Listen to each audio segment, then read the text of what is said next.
everyone, my name is Jennifer. You guys can call me Jen. Welcome to my channel, or welcome back. Hi, hello. It's raining outside. If you couldn't tell. Hi. Oh my god. It's like a mist rain combined with actual rain. So it's a little rainy. Hello friends. Welcome to the vlog. I'm gonna throw my sweater in the dryer because I want to wear it and I don't want it to be wet. Into the dryer it goes for 20-minute timed dry. My god, what a day. I want to order pizza as well. I should do that now. I didn't even know good places to get pizza. I mean, I do, but like inexpensive places. I also need to undo this package because it got really wet when I was walking back. That's a useless thing. It got really wet when I was walking back to my house or to my apartment. I don't want the books inside to get ruined. These, my friends, are the last books I am buying until September, till my birthday, barring pre-orders. I'm going on a book buying ban for June, July, and August. And it's a much needed one, but go buy from the Book Archive. Friends, they're Canadian. You can also get my books from there as well. I got All My Rage by Sabatu here because I'm gonna have to bring that library book back. And I love Sabatu here, so might as well get the paperback of All My Rage. I also picked up A Broken Blade by Melissa Blair. I believe this one was on sale as well. I think all of these were on sale, super sale. And then I picked up my first Andy Weir. I also picked up the one that's not like everyone's favorite because I know I probably will love Project Hail Mary and The Martian. So I was like, I should try Artemis because I'm weird. So those are the books that I got. I also got another order. Oh my god, I am breathing so heavily. I apologize. I got another order of bookmarks because I just like having a lot of them around, I guess, from Vistaprint so that I can have a bunch of them just in general. And then if I find myself going to a place where I need a bunch or a bunch get taken, then I just have a whole whack ton ready to go. Look at those boys. I don't know how many I got. That's a lot. How many did I get? 1, 2, 20. That's right, because I ordered 15 of each the first time. This time I ordered 20 of each and I paid less this time because I had a coupon. As well, because like with the way that bulk stores work, the more you buy, the less you pay per unit. So it's always better to get more. But I was just doing a test run with the first batch. So, you know how it goes. Anyways, welcome to the weekend. Did I say that? Probably. It's gonna be a good weekend, my friends. I have no plans. Once again, you will be happy to know, one, your girl is feeling better than last week. Less of a depressive episode. Her hair is not feeling it though because of the rain. And guess what is back? My couch is back. It's amazing the things of sitting on an actual couch will do. Yeah, so this weekend I have a couple plans. I would love to finish Relics of Ruin because I need to actually read that one. I also started Blood Over Brighthaven this week. I'm about 120 pages in.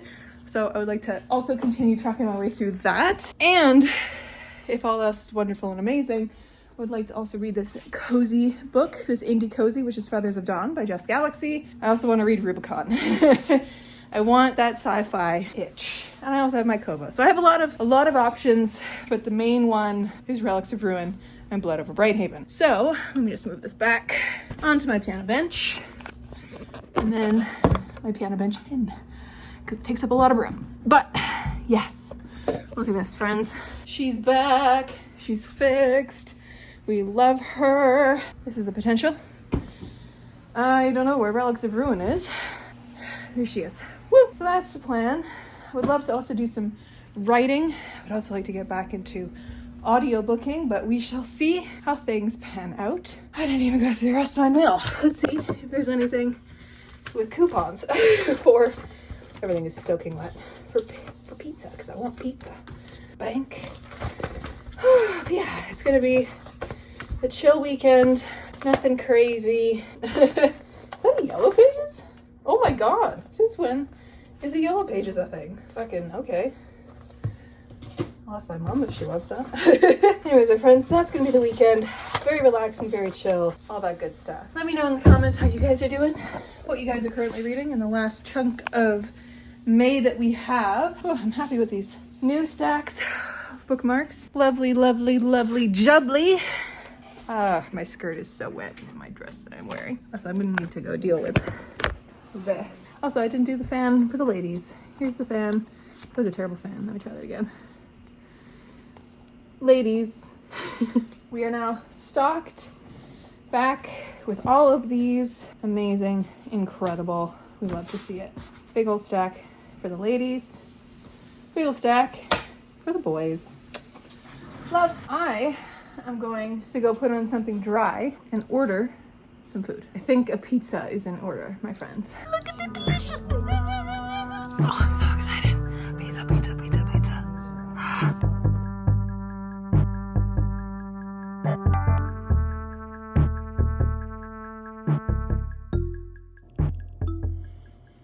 So you remember last weekend when I said I didn't want to read this during my 24-hour pseudo readathon because I didn't want to rush through it? Well, I'm done it because I couldn't stop. And I'm literally like, I've been sitting here for like a solid 20 minutes and I'm like shaking because I have never loved a book this deeply and have had to like physically hold myself back from rereading it. Empire of Exiles was something. I mean, I succumbed to that in 6 days because I was like, I just need to. But right now, I'm about to just turn around and start from page 1 again because even though I just finished this book, because holy mother of fucking God. What a good book. What a good book. I feel so jittery and like my anxiety is taking over, but it's not anxiety because it's just in like, well, is it anxiety? It might be just my anxiety being stupid, but like it's because of this book being amazing and being like, I don't even have words, my friends, and I can't even tell you what goes on in this because it's the fucking sequel. Everybody needs to read Empire of Exiles and everybody needs to read Relics of Ruin. I don't know what I'm gonna do until the 3rd one is out. I don't know what I'm gonna do because this literally just came out. I'm overwhelmed. Oh my god, that's how good this book was. It was just, I love these characters so much. You guys know, I don't know if you know this, maybe you do. Please tell me I'm not insane. You know when you read a book that you like really love, you're like, wow, that was so good, these characters are amazing, blah blah blah, and then you can move on with your day. When you read a book that does this to you, I physically cannot even begin I can't, like this one and Empire of Exiles, I cannot tell you anything potentially wrong with it. I can't even tear this down to its studs because it is just so good. It is so expertly done. It feels like I was living this story with these characters. These characters feel so real to me. They are people to me. They are, what the fuck is wrong with me? Like,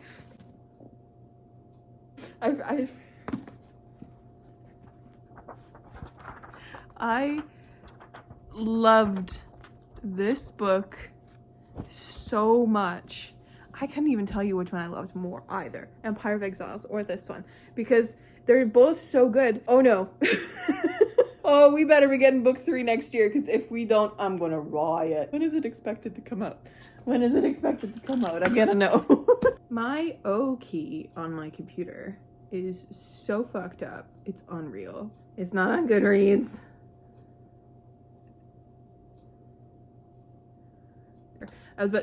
My O key is messed up on my computer because sometimes when I type in O, it types 2. So sometimes when I write the word books, it types like 5. Why does nobody know when it's coming? It's not saying. Oh my god. Erin M. Evans is most active on Twitter, so let's see. If it does, there's no date, there's nothing. I know she's currently working on book 3 because she talks about it on the podcast, writing about dragons and shit all the time. But when does it come out? I don't know. It's not telling me. Orbit, tell me. Tell me. Publishing schedule. I need everyone to go read this book. Okay, please?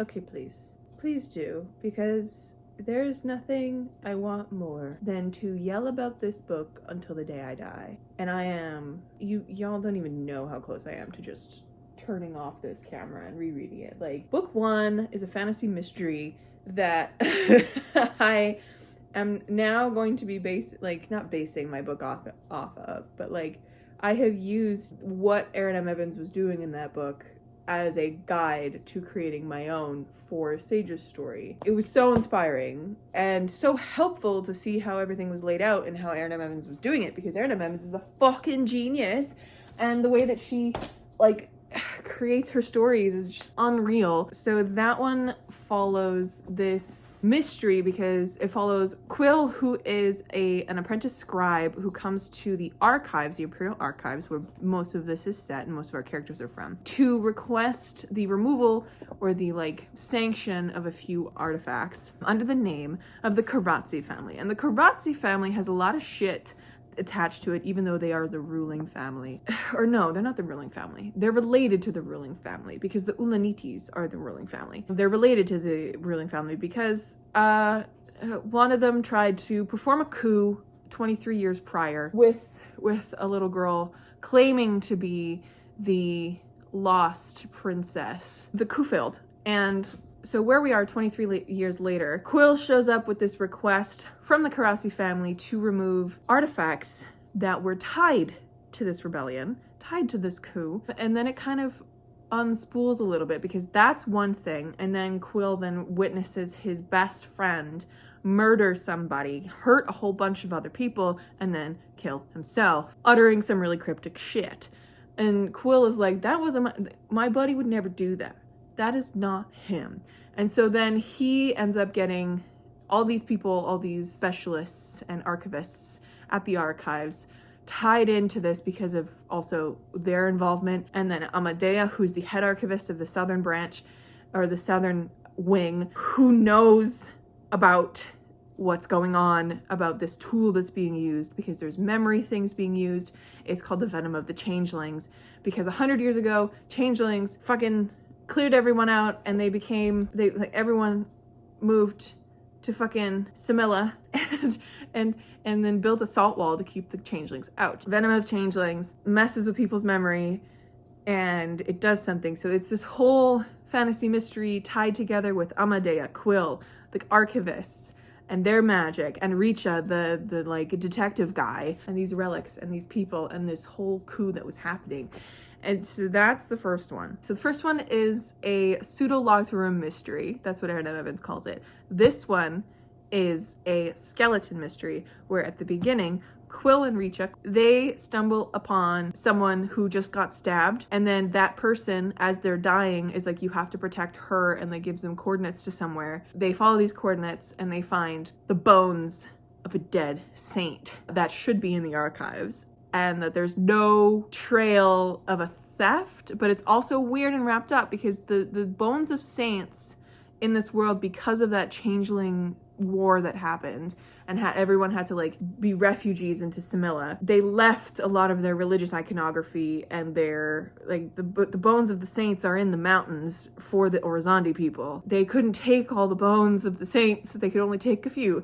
So instead of the bones of saints, they had like for every single set of their saints, they had a few of them, but the others were made by wooden skeletons. They had wood sorcerers and specialists like create these wood bone skeletons to like be in their places. Editing Jenna popping in. I'm doing a really shitty job of explaining this, and then I go on in this clip to say something wrong. Quill and Richa stumble across a set of a skeleton that is wooden bone. In this world, as I explained, there are wooden skeletons made in place of the actual skeletons. They're made by sorcerers, so they are still religious relics. They're just not the bones of the sorcerers, because those bones were left in Orizandi. So they find a wooden skeleton of this saint that they're like, this should be in the archives with the rest of the saints, because that's where the rest of the saints are. When they go to investigate, they realize that there was a discrepancy in the cataloging, yes, the wooden skeleton was supposed to be in the archives, but it was swapped out with a bone skeleton. The archives records of this skeleton were wrong, and somebody lied about the fact that, yes, this bone skeleton that is actually in place of this saint in the archives at the moment is supposed to be the right one. It's not. It's supposed to be the wooden one. So who the fuck does that bone skeleton belong to? Because whoever that is died 12 years ago, because the bone specialist can tell when they died. So skeletons where they're not supposed to be. And then it's the discovery of this potential theft wrapped up in one of their specialists, Tunuk, who is the sweetest, most emo man I've ever met. And he is a specialist of bone. And he was like 15 years old when this theft would have happened. He should have known about it, should have, you know, but he lied. And it's the mystery of what the fuck these bones are doing in there. There's a whole other bunch of things happening, as well as like the fallout from book 1. Oh, I want to reread this so bad. Oh my god, oh my god, oh my god. Oh, but I can't because I have so many other things I need to read. Anyways, that's the update. Happy Saturday. I forgot what day it was. What a book. I have done nothing today except for read this, and now I'm done it. So I'm gonna take a break from reading. I'm going to watch something on my TV, and I think I'm going to do the journal page for this because I feel like that's a good way to spend my time trying to not reread this immediately. Oh my god, what a book. What a fucking book. Y'all need to read it.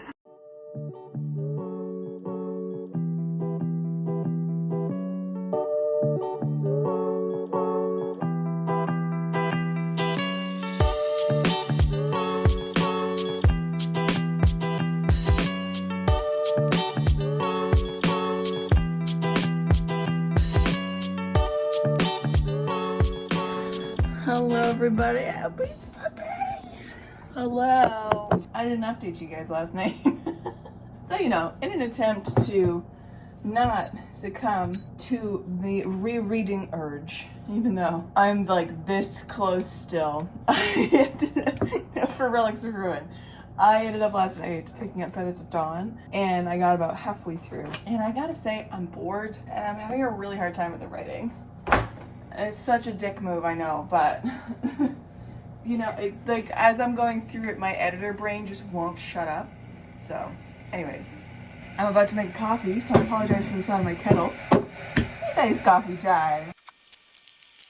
But yeah, I think because I am who I am, with the editing and being a writer myself and not being able to turn off my brain when it comes to some story stuff, it's one of those things, like, I genuinely am always so worried about picking up indie books, even though I know 90% of them are, maybe 80%, are so fucking good because people put in the work to, like, make up for the fact that they're not getting that traditional publishing gift of having an editor go through it, having multiple editors, copy editors, line editors, whatever.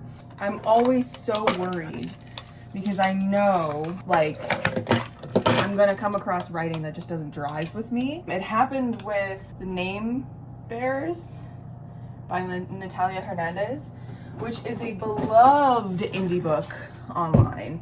Absolutely beloved. And yet I could barely stomach it because the writing was just, it's not up to par with my reading tastes, I guess, is the best way to say that.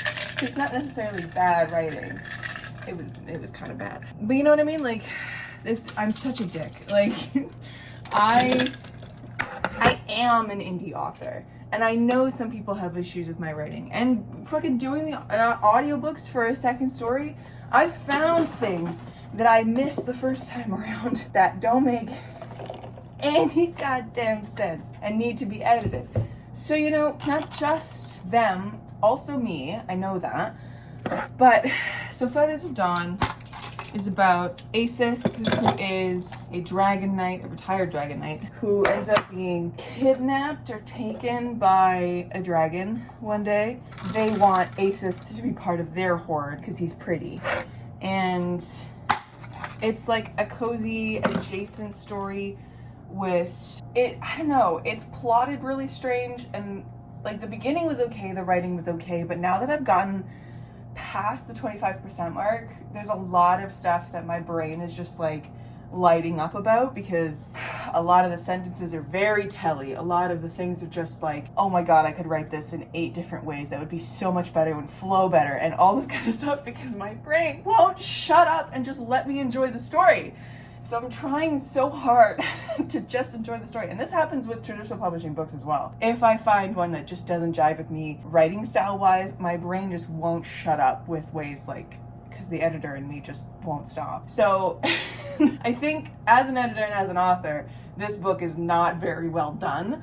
But as a reader, as someone who enjoys the stories of stuff, that I can say is fine. Nothing is really catching me with this one. Nothing is really drawing me in.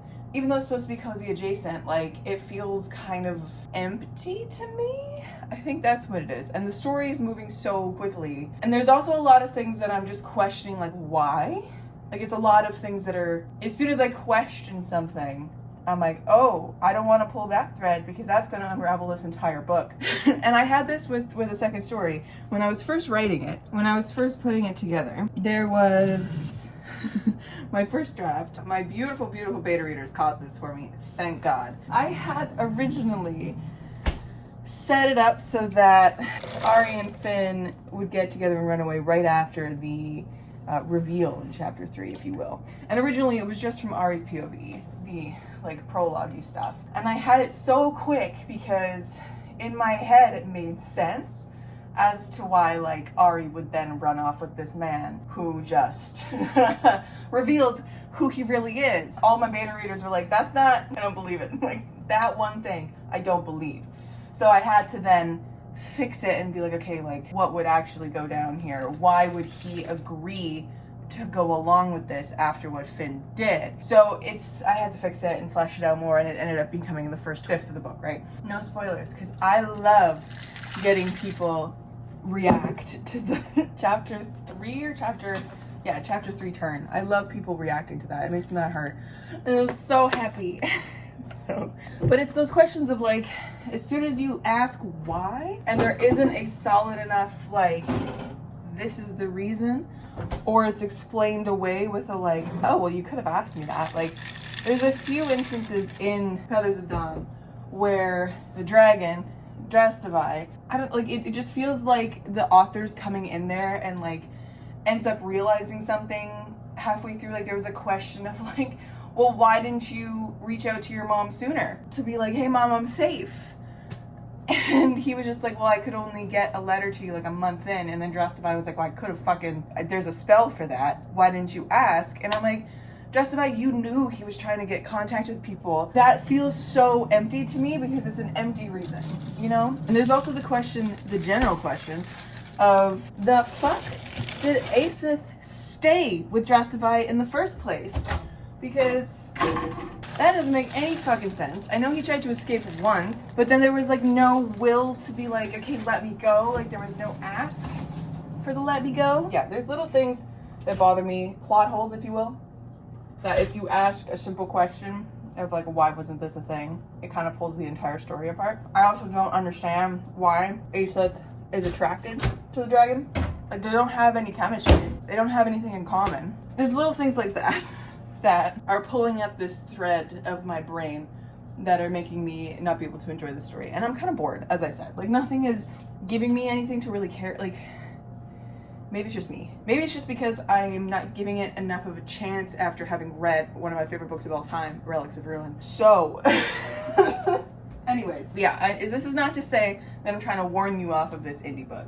This is me saying that I am a raging bitch. Because if there's any proof of the pudding as to like how much of a nitpicky bitch I am, it's fucking The Name Bearer by Natalia Hernandez. Everyone and their mother loves that book online. I could barely get through it. And I DNF'd the second one because the writing was just, and the storytelling was just so empty to me. It was not for me. That's just me saying like, hey, if this interests you at all, if the idea of a non-binary dragon who is very sweet and just doesn't know how to people kidnaps accidentally Asith doesn't realize what they're actually doing. And then Aseth is just like, hey, maybe I actually love this person. Yeah, he didn't expect Jadavai to be such a lonely, gentle soul. Maybe befriending Jadavai was a better option. But that left Aseth to reckon with the nature of dragons, his homeland, and his time as a dragon knight. So it's making him question some things. But there's another thing in here that I'm questioning. And that is mainly why his mother let him be a fucking dragon knight. Because of reasons. That's my question. Wouldn't his mother be like, bitch, no, you're not allowed to go out and be this violent thing. I'm going to teach you love and affection for all creatures. Again, just things that I question, that are kind of pulling apart my experience with this book. Anyways, I am going to sit on the couch and read something. I don't know what I'm going to read. Watch me pull up Relics of Ruin again and start reading that again because it was just so fucking good. And everyone online was like, hey babe, you should just reread it, because I posted on like Instagram being like, I'm physically having to hold myself back from rereading this book. And everyone's just like, babe, what if you just did? And I was like, I don't need the permission, because that's making my willpower so less strong. Oh my god. It's Sunday. I don't have anything going on. Probably will go over to mom and dad's later. I haven't heard from them yet, but to see if they're in from the cabin. But it's Sunday, so that's probably what's going to end up happening. Start of a week already. Fuck. And then next weekend is my kids' recitals for piano, which is exciting. They're all going to be performing, which is nice. And me, I guess. I'm also performing because I can never get away from that. My boss just puts us in, which is fine. And my kids love it that I'm also getting up there. Shows them that anyone can do anything. All that good stuff. Anyway, so that's next weekend.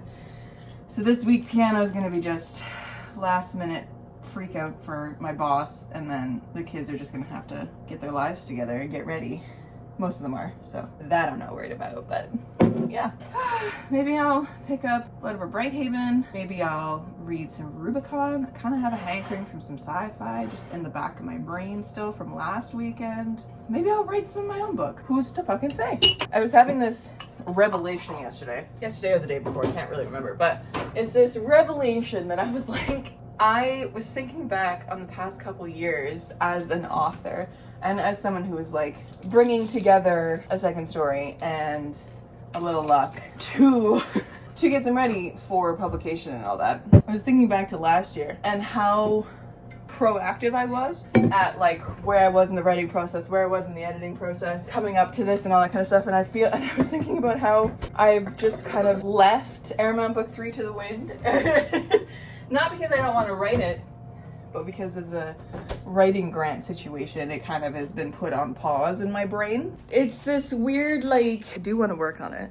Of course, I love that story, but it's this weird realization of like, I don't have that same like discipline in place that I did last year when I was trying to get A Little Luck ready for publication in the fall, right? Like I was really pushing myself. And this year, I'm just like laissez-faire about the whole deal. I'm not like, I don't have any deadlines for Sage's story. And I know I'm probably gonna be I know I'm gonna be definitely picking up Airman Book 3, put that in stone, in June, because I'm supposed to be hearing back from the other writing grant in June. So if I get it or if I don't, I'm gonna be picking it back up in June, because I know my best and most productive time for writing is in the summer, because I don't have teaching. I don't have to teach, so I have the time, you know? Anyways, beautiful people, this has been the most chaotic, long update that I've done in a long time.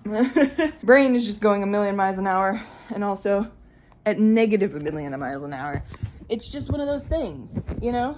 So this is just who I am. This is just how things are. So anyways, I'm gonna eat my bagel that I just made and drink my coffee and enjoy myself. Have a Sunday. Relaxing. Open that up.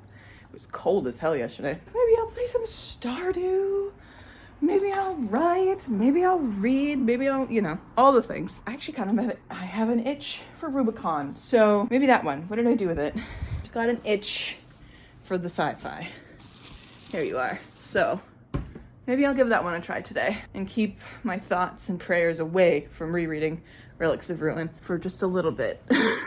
Because I know it's fine to be able to just reread stuff like that, but I have so many other things that I want to read. Like I wanted to do the series for Black Sun this month because the book comes out next month, the last one, and I have the arc for it, so I wanted to like get to it before that came out. That's not gonna happen just because I have so many things I want to read. I'm still not fucking done the Aragon one. I still have to read Inheritance. It's fine. It's okay. This is what the mood reader in me does. I make plans and I just cannot execute the plans all the time. That's the update, friends. I'll catch up with you a little later, but I'm just gonna hang out for a bit. I'll let you know what I end up doing.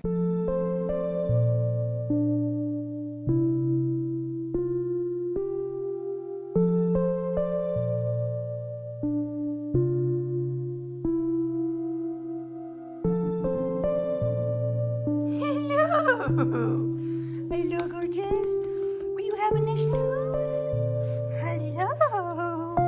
What's going on? What's going on? Hi. Hi. Bless you. Bless you. Don't fall down the stairs. Bless you. Hey. Yeah, let's go see. Come on. Let's go see. Yeah. Oh, you're so excited.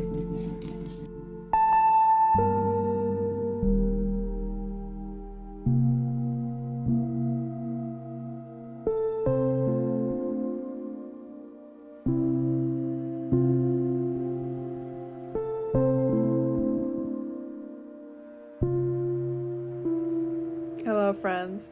It is much later. I'm now back home from mom and dad's. I just finished this. I'm trying to be nice. Let me find it. I don't think I can. Okay, so this book, I can't say trash fire because it's so mean, but the plot didn't make any sense, and the reasonings behind the characters' motivations didn't make any sense. The dialogue was so unnatural and so fake and so telly and just obvious, and people said exactly what they meant to say, which people don't do. People don't say exactly what they mean to say. That's what makes dialogue so unnatural. Like, no. Absolutely not. And it was badly written. And like the main thing that really rubbed me the wrong way is the relationship between Aseth and Drastavai, or Dradavai, the dragon, because it is depicted. I'm talking to Ali, my friend that I met through TikTok right now. Not at the moment. She's currently in bed, but we were talking about this book and our opinions on it and things that we are both having troubles with. She mentioned that it felt like a father-child relationship, and it is so strongly a father-child relationship in here, and it's so uncomfy to see them. Then there's like chapter 20 is suddenly sexy, and it was badly written. It was not good, and I was just like, what the fuck? This came out of nowhere, because Aseth, our main character, is just bumbling his way through this, which makes no sense because he had a very casual relationship with Delry, his bestie, at the beginning of this book, and it seemed like he was so suave in that, but with Dradavai, he just fucking lost the plot. I don't know. And he is so wishy-washy about saying things. They did not once talk about their feelings. He kissed them at one point, and then Dradavai was like, bitch, why the fuck did you kiss me? And he was like, oh, because of reasons. And they were like, you just kissed me because you pitied me? Or something like that. It was the stupidest reasoning. And he didn't explain himself right. And then the perfect opportunity came up to explain his feelings about Dradavai. And for a little while there, I thought the relationship had been established. Aseth was living with Dradavai. You're telling me that they weren't romantically involved in those moments? I thought we had established that they were in a relationship, but as soon as they come home around the 50% mark, they go, Aseth and Vi end up having to flee the horde because they're being chased by some sort of hunters. Aseth brings Dradavai home to his mother. At this point, I'm like, wait, so they're not together romantically? What is happening? By this moment in chapter 20, there has been no communication about feelings, about hey, Dradavai, I actually quite like you, and no communication on feelings from Dradavai's point of view either, because Dradavai is treated like a child in this narrative. Dradavai is so dumb, so dumb, but in a uneducated kind of a way, in a childlike way. They're not unintelligent, they just don't know. anything because they've never been around humans. They've never had any of this experience. And the only experience they know of is because they read romance novels, which is the stupidest reasoning. So they're like, there's one point in here where they're like, I'm an adult, I know about sex. And I'm like, do you though? Because you read like a child. And there's one scene in here where Aseth is like, because they get used to like sleeping together, actually like snoozing next to each other and like cuddling and whatever. Aseth is like holding Vi at one point and at night and whatever, and it's this moment that would have been perfect for him to be like, hey, I have feelings for you, or like, hey, like I kissed you because I wanted to kiss you. Like just communication would be nice, but no. There's this moment where Vi like curls in to Aseth, and in the way it's described is so childlike. You know when a little kid climbs into your lap and has no sense of your personal boundaries or like what hurts, and they accidentally like kick you in the nuts or hit you in the chin or something, and they don't realize what they've done. They just kind of like cuddle in or whatever. Vi does that. They do that and they hit Aseth with their horns against his chin, and then Aseth like kisses their hair, and I'm like, this is just a father and a child. I am so uncomfy. And then in chapter 20, it's just suddenly he's fingering Vi. And I'm just like, where the fuck did this come from? First of all, like Vi has not once given you any indication of wanting to be physical with you. It's just badly done. This book is badly done. And then suddenly at the very end, there's wands being talked about. I don't know what the point of this book was. I really wanted to love it going in. Honestly, like it's pitched as a like whatever that romance trope is, and I hate this romance trope, I should have known, of like forced proximity, one person has taken the other person, right? Because Radavai kidnapped Aseth at the beginning of this book. And so I'm sitting here thinking like, oh, it's gonna be this focused on that aspect of it. Great, cool. Like it's gonna be this sweet, soft romance of them like trying to live together kind of a thing. It's not even that, because it moves so fast and there's barely anything of Aseth being like, I need to get home to my mom. I shouldn't be here. You took me and that's not right. There's barely any of that. There's barely any attempt to escape. There's one attempt to escape, and then Aseth is like, okay, I guess I'm just living here now, being my little sewing man, housewife situation. It was bad. I did not have a good time with this book, and I fucking hate that.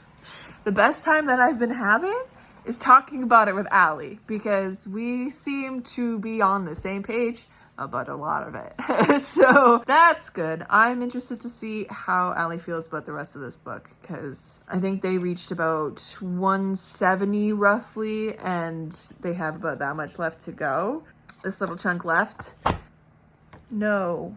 This one is a no from me, and I really hate that. I really hate that I have to say that, because it's just not well written. It's just not well constructed. The story is a mess. It needed an editor. It needed a couple more passes to even make it into something like legible and smooth as a plot. It needed help with the dialogue and with the description and with every single sentence, and okay. All right. Maybe I'm doing it a disservice after having read one of my favorite books of all time and then diving into it, but like, I couldn't turn my editor brain off with this one. I'm so sorry. Anyways, so that was done. I think I'm gonna hang out. Oh, I did say this today. I started Rubicon. I think I mentioned I was going to earlier, and I'm about 88 pages in. I'm just about on chapter 7, and this one also just isn't doing it for me. Like, it's interesting, but the tone of it is so depressed and cynical. So I'm like wondering if that's good, because I'm just coming off of a depressive episode. And also the audiobook narrator is trash. That's fun, but I'm gonna like slowly make my way through this. I'm just not gonna prioritize it right now, because I don't think it's gonna be good for mental health. The story itself is quite good so far, though. Like, it's about this society that has almost like in The Blighted Stars by Megan O'Keefe, like a reprint. It almost has a very similar technology to that, but I don't really know if it's a technology or if it's just something that happens in this world. I don't know. But our main character, Adrienne, she has died 97 times and she just keeps getting rebooted.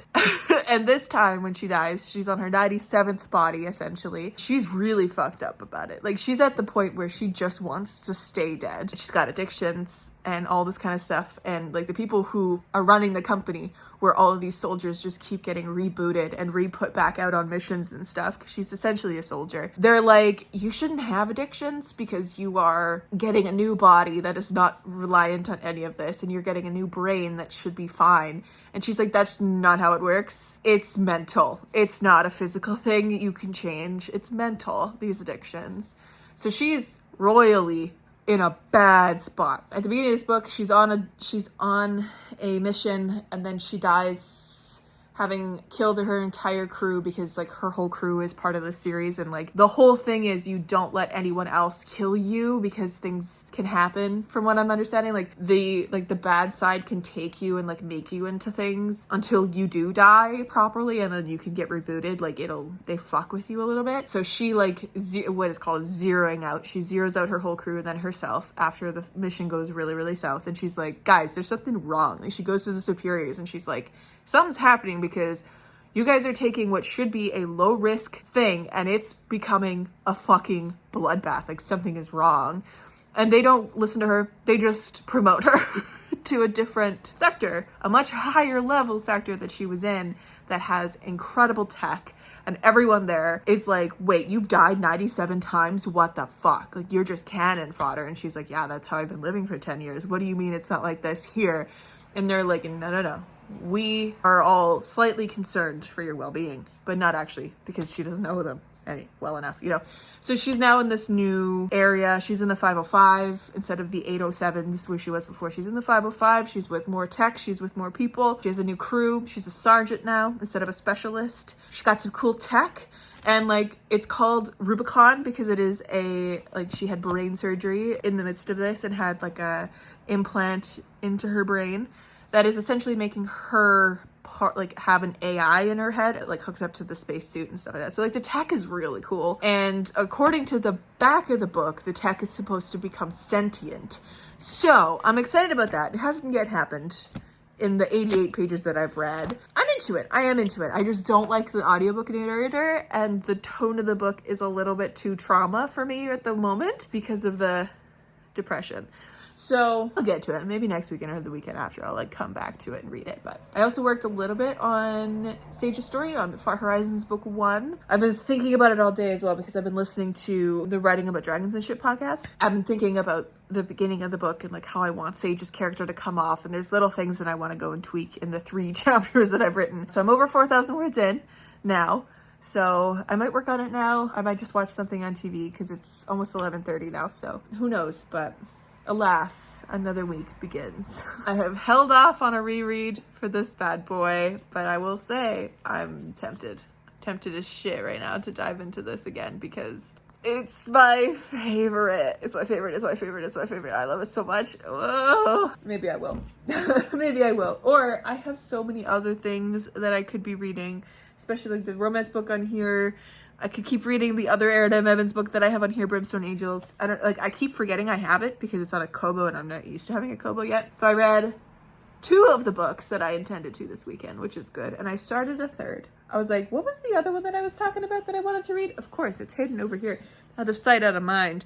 Blood Over Brighthaven by Emma Wong. I should probably get some good progress on this one as well this week. I mean, I'm already a little bit of the ways through, and I'm enjoying this one a whole heck of a lot. So that's good. But anyways, I think I'm gonna have some ice cream. That sounds like a good idea. I'm just gonna hang out and chill. Maybe work on Far Horizons a little bit because I'm kind of in the writing mood. So finished a 5-star and then just finished a bad one. I don't know when I'm gonna rate it yet. I might have to run it through Cop Out tomorrow once I've calmed down a little bit because it was bad. I wanted to love it. That's even worse when you really want to love something but it turns out to be just a trash fire. Anyways. Hello friends. Happy Monday. You've made it to the end of the vlog. Thank you guys so much for hanging out with me. What a weekend. I didn't get really anything done this weekend. It was just a weekend of relaxing and reading, which is my favorite kind of weekend, as you guys know, which is great. But the universe decided to keep me humble this weekend by giving me a new fave, 5-star amazingness.